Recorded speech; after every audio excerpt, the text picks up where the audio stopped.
Good morning, students. We all of us know very well that not only my country but all over the world are suffering from a very dangerous disease named COVID-19. That means simply you can say it is coronavirus. But students, you have a good time to self-study at your home, and you should have to study more and more at your home by the help of many resources. So Imperial Academy are started online classes for you, and today it is my first video and I am going to start for class 9th mathematics. That means first I am going to start chapter, that means algebra, and first chapter of algebra all of you know very well, it is polynomial.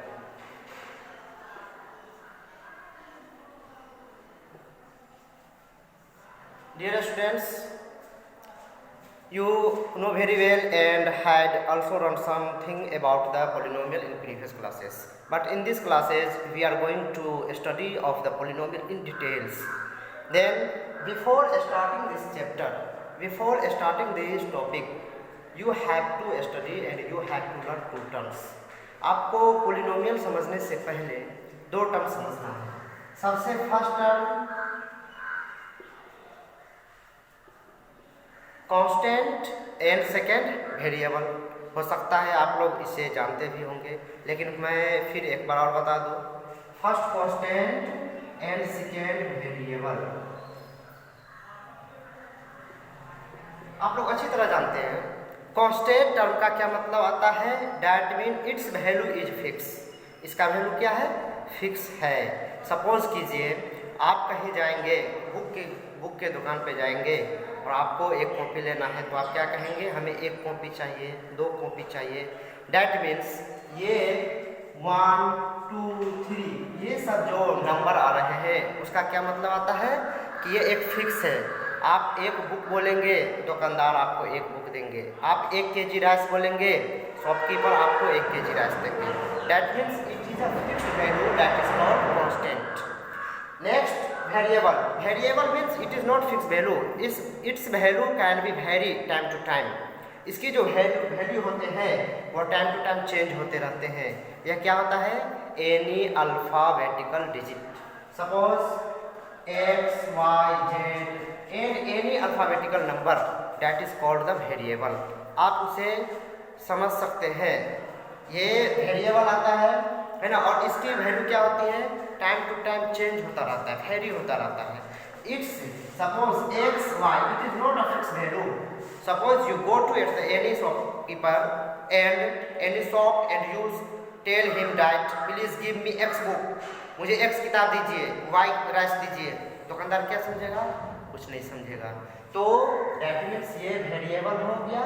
एक constant, variable और constant आप लोग शायद समझ गए. अब जब ये when these variable and constant combine each other with some mathematical operation, then it is called algebraic expression. algebraic expression. जब क्या होता है? ये वेरिएबल और कांस्टेंट एक दूसरे से कंबाइन होते हैं. किसके साथ?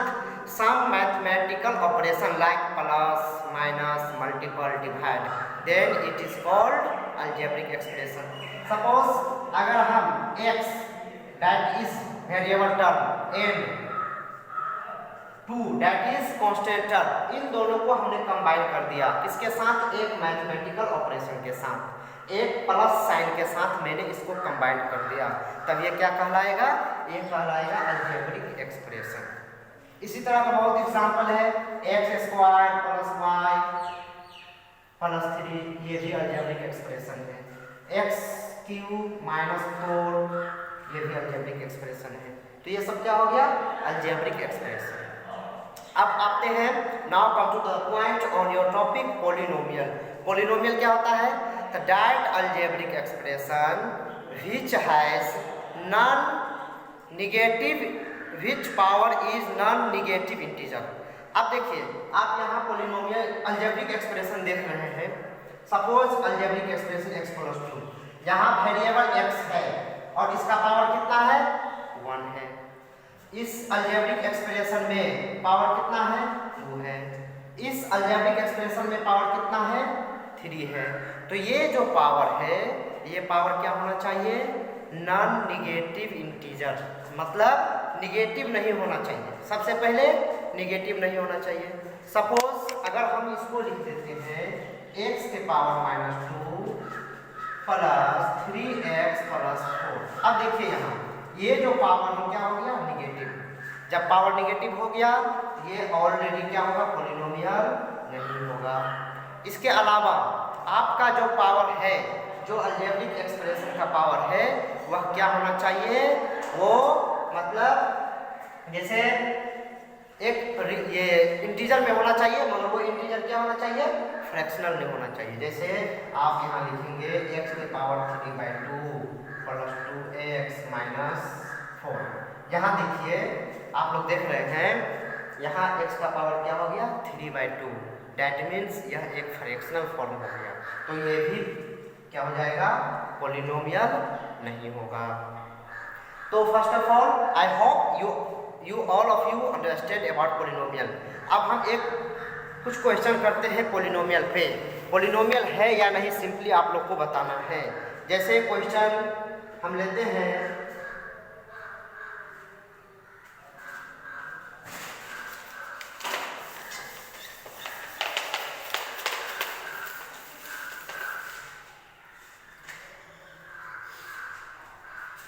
One question √2x² plus 3x plus 2। अब देखिए ये पॉलिनोमियल है या नहीं? यू कैन सी इट, ये पॉलिनोमियल होगा। अब हम बात क्या किए थे? आप पावर देखना है, आपको किसको पावर देखना है? वेरिएबल का पावर देखना है। तो यहाँ जो वेरिएबल है वह x² है, इसका पावर 2 है और इस वेरिएबल का पावर 1 है। डैट मीन्स यह क्या है? पॉजिटिव है और एक रियल नंबर में है, इंटीजर में है। तो हम ये हो जाएगा आपका पॉलिनोमियल। अगर हम फिर नेक्स्ट लिख देते हैं √x प्लस x प्लस 4। अब देखो यहाँ ये x क्या है?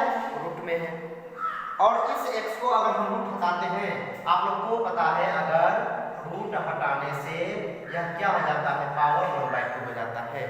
अगर कोई चीज़ रूट में है और उससे हम रूट हटाते हैं तो उसका पावर क्या बन जाता है? 1/2 बन जाता है। तो इसको हम लोग कैसे लिखेंगे? x के पावर 1/2 प्लस x प्लस 4। तो इसका मतलब यह क्या है? आपको फ्रैक्शनल है, तो यह क्या होगा? पॉलिनोमियल नहीं होगा। नेक्स्ट एग्जांपल लेते हैं। पहले हम बता दिए हैं निगेटिव पावर अगर निगेटिव होगा तो आपका क्या होगा? वह पॉलिनोमियल नहीं होगा। चलिए देखिए एग्जांपल लेते हैं। x² plus 2x plus 4 divide x³। अब देखिए ये जो पूरे लीनियर फॉर्म में है नहीं, ये पूरे फ्रैक्शनल फॉर्म में है। तो आपको क्या करना पड़ेगा? आप इसको तोड़ना पड़ेगा, इसको कंपाइज कीजिए। देखिए x³ डिवाइड x के power 3 plus 2x by x के पावर 3 प्लस 4 बाय x के पावर 3। अब इसको हम लोग कैसे लिख सकते हैं? x के पावर 2 माइनस 3 क्या हो जाएगा? -1।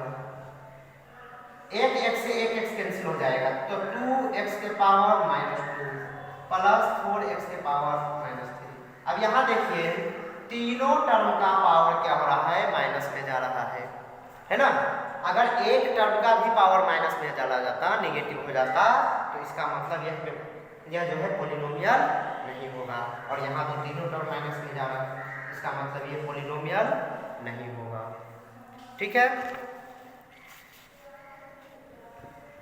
अब बात करते हैं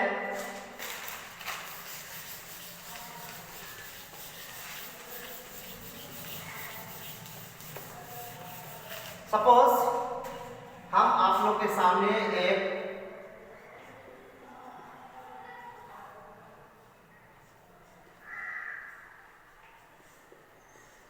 पॉलिनोमियल लिखे। अब पॉलिनोमियल में टर्म क्या होता है? टर्म किसको कहते हैं? देखिए इस पॉलिनोमियल में आप ये देख रहे हैं 1 2 3 4 कितने टर्म है? 4 टर्म है। मतलब ये हुआ कि ये अगर किसी भी अलजेब्रिक एक्सप्रेशन में या पोलिनोमियल में अगर आपका जो साइन है प्लस माइनस डिवाइड मल्टीपल, उनसे अगर कोई भी वेरिएबल या कांस्टेंट टर्म अलग हो गया तो यह एक क्या बन जाता है? टर्म बन जाता है। तो यहाँ क्या हो गया? यह एक टर्म हो गया। दूसरा टर्म 3x², तीसरा term x and fourth term 6। तो अगर हम पूछे कि इस अलजेब्रिक एक्सप्रेशन में कितना टर्म है तो 4 टर्म है। इस अलजेब्रिक एक्सप्रेशन में कितना टर्म है? 4 टर्म है। ठीक है।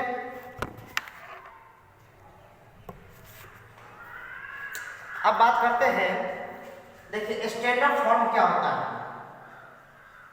Standard form of polynomial. Polynomial, suppose हम एक पोलिनोमियल लिख रहे हैं,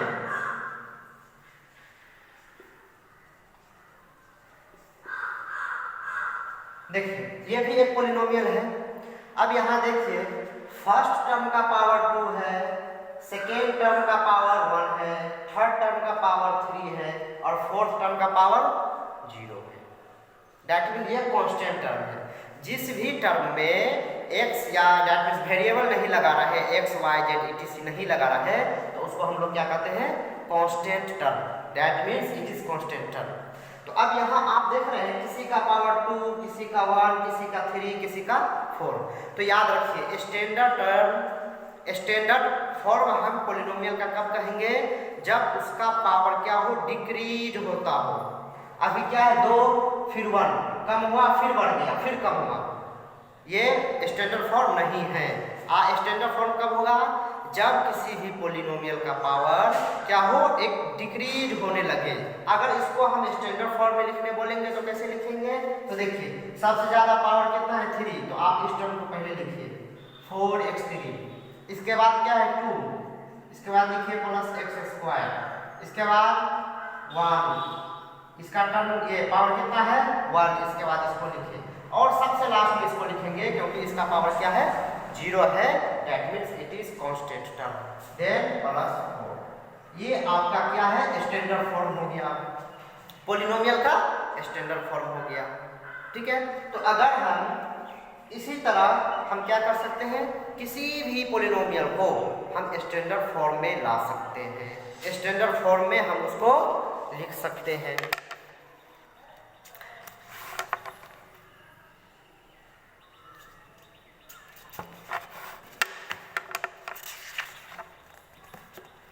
अब बात करते हैं टाइप्स। पोलिनोमियल का टाइप्स कितने प्रकार का होता है? पोलिनोमियल कितने टाइप्स के होते हैं? तो आप लोग अगर प्रीवियस क्लास में पढ़े होंगे तो जानते होंगे। देखिए पोलिनोमियल का टाइप 2 हिसाब से होता है, according to term and according to power. First जो होता है वह क्या होता है?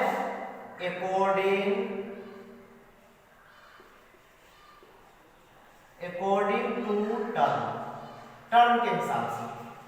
दूसरा अकॉर्डिंग टू पावर,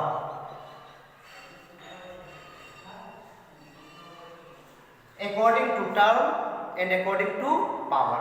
अब यहां नाम से भी स्पष्ट है